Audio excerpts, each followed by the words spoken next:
Hi and welcome back to the latest video. Now you saw the thumbnail and you're thinking that's got to be BS, isn't it? Yes, you did read that right. We do have two on order. The new Ford Ranger Super Duty. What's all the hype about? Let's look into that. This is just going to be a teaser video. We think we're going to get ours probably later in February of 2026. That's next year. So I'm going to talk about why we want one, why we're going to get one, what's wrong with our current car, and some of the things this new Ford Super Duty Ranger has that everyone's talking about. Like, what's all this hype? Why on earth are we wanting to get rid of our perfectly good Isuzu D-Max? It served us really well this last year and a half. It's done 45,000 Ks. We've done dirt roads. We've been up to Cape York. We got stuck on beaches. We got unstuck on beaches.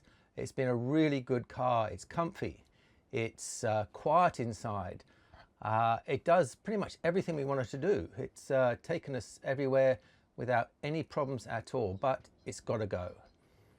Only one reason is the GVM. We don't have the payload that we want and that we need to be able to take passengers, and that's what it's all about. We want to take friends and family with us a little bit more often, and I don't want to have to unload 150 kilos out of the back of the car and ship that on ahead somewhere in order to be able to take extra payload and people.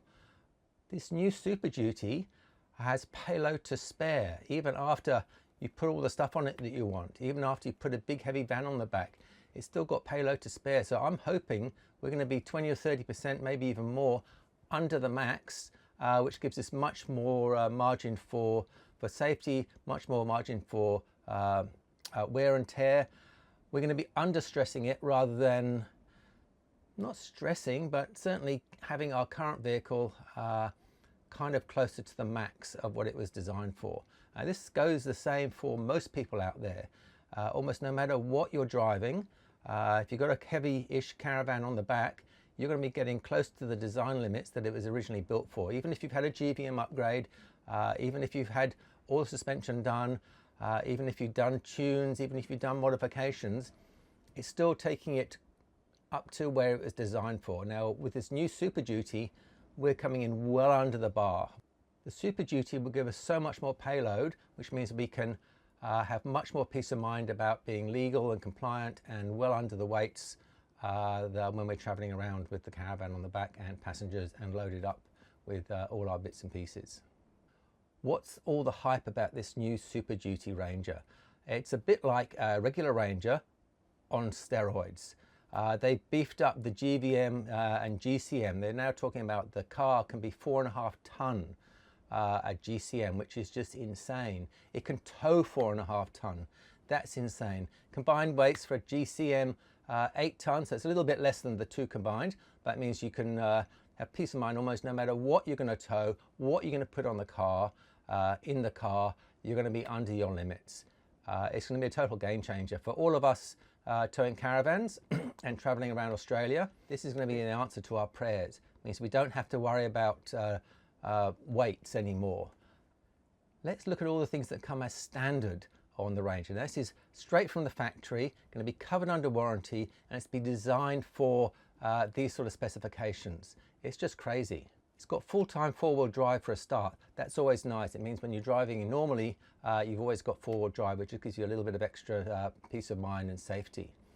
It's got long-range fuel tanks, 130 litres. They'll go a long way between fueling up, even if it's a little bit more thirsty than a regular Ranger. It's got a transmission cooler. It's already got heavy-duty suspension from the get-go. So even with what we're going to be putting into it, we should still be underloading it. It's got a 2-inch lift. It's got 33-inch tires. The list goes on. It's got bash plates from factory. It's got heavy-duty bash plates underneath. So there's all these things it's going to have. We don't have to spend money on doing later that most of us do for most of the cars that we get and modify.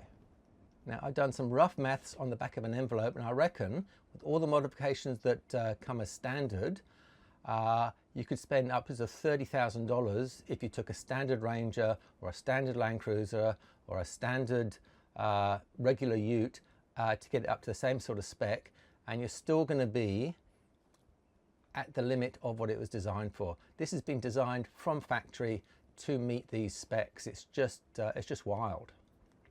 As I said earlier, we have 2 on order. Now, how did that come about? When we originally got all excited about the Ranger a few months ago, we were going to go with the same type of setup as we currently have. So we're going to have the tub, put a canopy on it, put drawers, put the fridge and everything inside. So we went down to the Ford dealer where we were close to where we were, put a deposit down, and they said, all right, well, these vehicles are going to come out probably July 2026. So it's quite a long way away. They didn't know the pricing. They don't actually know the full specs yet. And that was it. So we went on our way and we thought, okay, well, we'll come back and visit that again when we have some more details on that. Then we got to thinking about how we want to travel. I started looking around at all these other vehicle setups, and we came to the realization that probably having a service body on the back of the ute would be a better way to go. I think it's going to be a bit lighter. It's going to give us much more room inside, so it'll give us better access to things inside. And all in all, we think it's going to be the better option. So we went to a Ford dealer here in Adelaide and put a deposit down on a cab chassis ute, twin cab. So it comes without anything on the back, and we're going to get a service body put on by a company here in Adelaide probably. We've got some quotes from companies here in Adelaide on supplying and fitting the service body. We're pretty happy with what they're offering. They're all about the same sort of price. So if you have any ideas on who we should go with or what we should get as extras or instead, please leave a comment down below. But that's currently where it's going to go. We are hoping to get delivery of the car late February of next year, so 2026. We'll hopefully be one of the first or second lots of cars that are coming into the country, so we'll get it fairly soon. And obviously we'll do a video review on that as soon as we get it.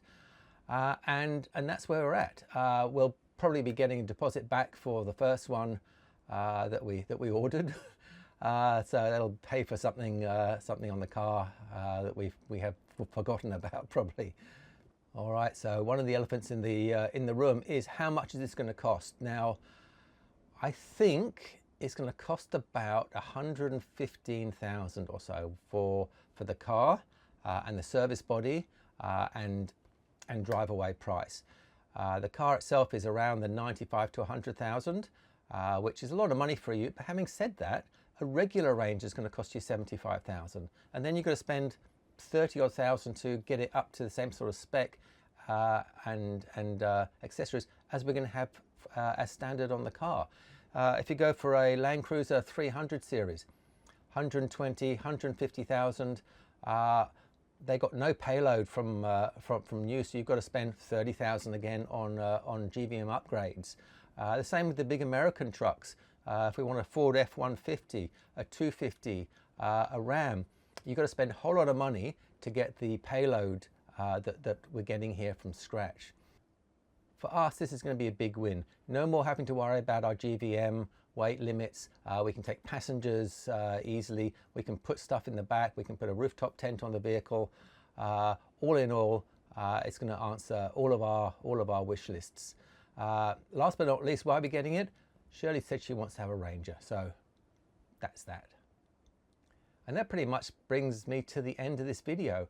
When we get it, obviously we'll do a first reactions video. So we can't wait to bring that to you. But let me know in the comments, what do you think about this new car? Is it overhyped?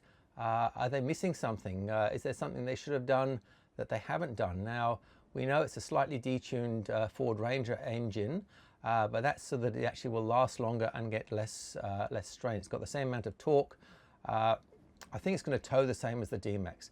I think it's going to be about as comfy as the D-Max, but what it will have over the D-Max will be this GVM weight that we are crying out for.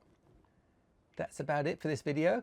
Obviously, leave a comment down below if you think we're crazy, think we're doing the right thing, what we should do, if anything, to it, apart from the service body once we get it. And see you next time. Bye.